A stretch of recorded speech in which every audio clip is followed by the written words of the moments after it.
দেরকে জিতিয়ে দিলেন। কেন দিয়েছিলেন?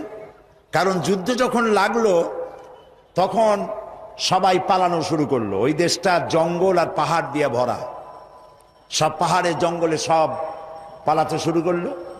পালাই গিয়ে দেখলো ওলামারা সব এক জায়গায় এসে গেছে। ওই সব ওলামা যারা একজন আর একজনকে দেখতে পারে না, দেখলেই রুমাল দিয়ে মুখ ঢাকে, সালাম দিলে জবাব দেয় না। ফতোয়া দিয়েছিল সে কাফের 5 কারণে, উনি কাফের 3 কারণে, আর উনি কাফের 17 কারণে। এদেরকে যারা কাফের না মনে করে তারাও কাফের। আর ওই সব কাফের মরে গেলে তাদের কবরের উপর যে ঘাস হয় সেই ঘাস যে গরুতে খায় সে গরুও কাফের। এই রকমের ফতোয়াবাজি যারা করছিল তারা পাহাড়ে জঙ্গলে সব একজনের সঙ্গে আর একজনের দেখা হয়ে গেল, সালাম করলো, কোলাকুলি করলো। ব্যাপারটা ছিল এরকম, একজন বলছিল যে আমার ছেলেরা গেল মামু বাড়ি, মেয়েরা গেল নানা বাড়ি, বউ গেল তার বাপের বাড়ি, আমি গেলাম আমার শ্বশুর বাড়ি, যাই দেখি আমরা সব এক জায়গায়। এখন জঙ্গলের ভিতরে গিয়ে আলেম ওলামা, সুন্নি বেদাতি, এইটা সেইটা সব এক জায়গায় হয়ে গেছে, কোলাকুলি শুরু হয়েছে।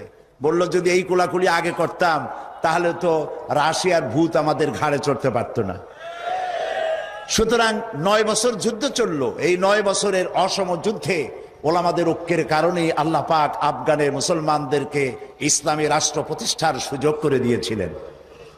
আবার যে পতন ঘটলো তাও মুজাহিদ আলেমদের মধ্যে যখন তাফরিকার সৃষ্টি হলো, ইখতিলাফ তৈরি হলো, একে অপরকে সন্দেহ করলো, দেখতে পারলো না, ভালো লাগলো না, সালাম কালাম করলো না, আবার কপাল পুড়লো, আবার বুশ এসে এদের হুশ নষ্ট করে দিল।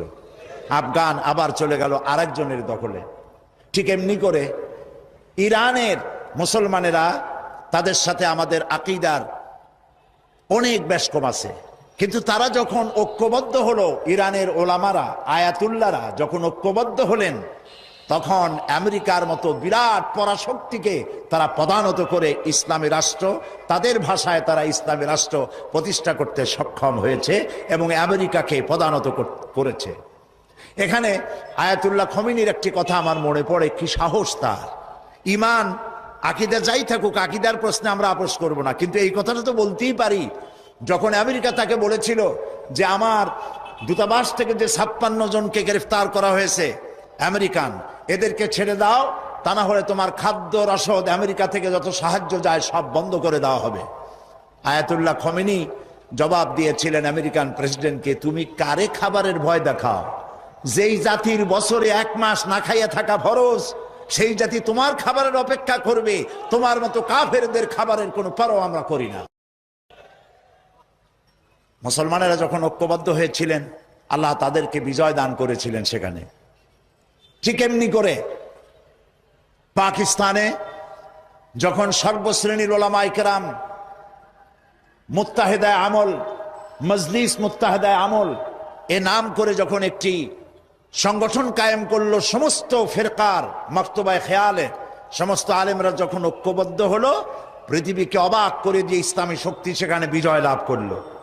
ঠিক অনুরূপভাবে বাংলাদেশ বিগত সরকার এইখানে অত্যাচার করেছে আলেমদের উপরে, এবং সবচাইতে বেশি দুশ্মনী করেছে তারা আলেমদের সাথে। আলেমরা ছিল তাদের জীবনের দুশ্মন। যে কবি তার কবিতার মধ্যে লিখেছে, ফজরের নামাজ যখন, ফজরের আজান যখন শুনি, মনে হয় যেন বেশ্যা তার খরিদ্দার ডাকতেছে। নাউজুবিল্লাহ।